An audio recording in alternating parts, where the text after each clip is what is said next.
Liverpool's 3-2 win at St James's Park wasn't just about late drama. It was a chess match of pressing traps, structural risk, and one piece of brilliance from a youngster that decided it all. This wasn't about individual magic alone. It was about how Slot's Liverpool tried to suffocate Newcastle's press, how Eddie Howe's side found new ways to disrupt, and how one small lapse in concentration at the very end tilted the balance. Let's dive deep and tactically analyse how Arne Slot's men managed to snatch this victory. Welcome back to Football Manager Insider. On paper, Liverpool set up in a 4-2-3-1 with Ekitike through the middle, Salah and Gakpo holding their width, and Gravenberch back from suspension in the holding midfield role. Newcastle stayed true to Eddie Howe's identity in a 4-3-3 with Elanga and Barnes holding the width and Anthony Gordon as the centre-forward. From the start, Liverpool's defensive structure was clear. They didn't defend in a passive block. They jumped in a 4-4-2 high press, with Wirtz pushing alongside Ekitike. The goal? Win it back high, smother Newcastle before they could breathe. And for moments, it worked. The pressing lines were aggressive, Newcastle were forced into rush clearances, and Liverpool set up camp in advanced areas. But football is always about symmetry, because Newcastle responded in their own 4-4-2 press. Gordon and Barnes stepped forward.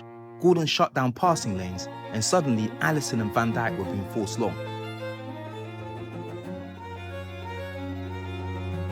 Slot tried to outthink this by dropping Alisson and a +1 build-up, creating a 3-2 shape to overload Newcastle's first line.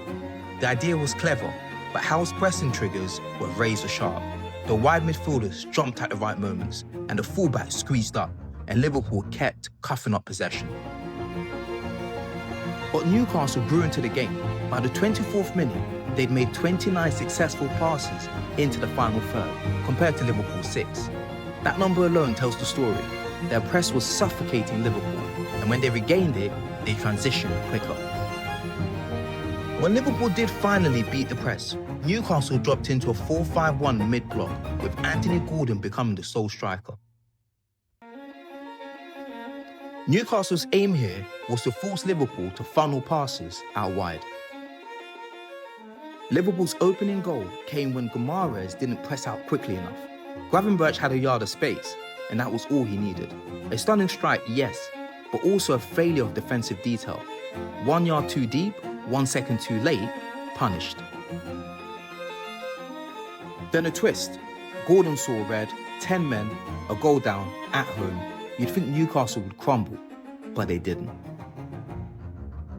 Further tactical adjustments from Eddie Howe was to come. But before those tactical adjustments, Slot's structure came to life. Liverpool overloaded Newcastle's right side. Gakpo drove in. His shot was blocked, but Ekitike was ruthless on the rebound. It wasn't just a goal, it was a perfect example of Slot's philosophy.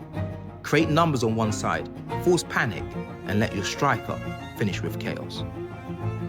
With 10 men on the pitch and 2-0 down, Eddie Howe knew he had to make tactical adjustments.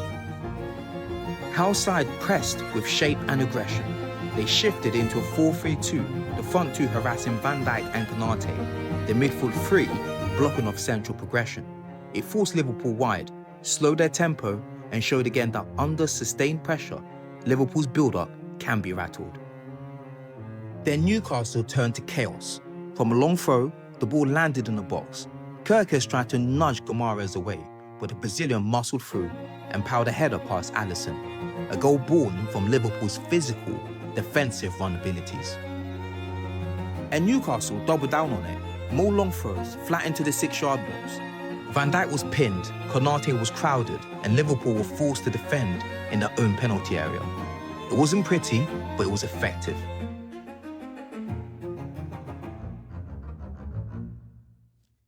The aim of this long ball tactic from Newcastle was to disrupt Alisson and Van Dijk's defensive rhythm, as it's much harder for goalkeepers to come for throw-ins than it is for corners. It also enabled Newcastle to pin Liverpool into their own box. But the final word belonged to Liverpool. Deep in stoppage time, they built on the right, pulling Newcastle's block across. When the cross was delivered, it looked routine. but Szoboszlai's intelligence changed everything. He let it run, and waiting at the back post was Ngomoa. He peeled away quietly, untracked, with the defence flat-footed. He took his chance. Calm, precise, ruthless. Liverpool escaped with 3 points, but don't let the scoreline fool you. Newcastle's press exposed structural cracks. The long throws caused panic. The midfield pressure unsettled Liverpool's build-up. And those weaknesses? Arsenal will already be preparing to target them next week. Liverpool must fix this obvious flaw, their defensive weaknesses.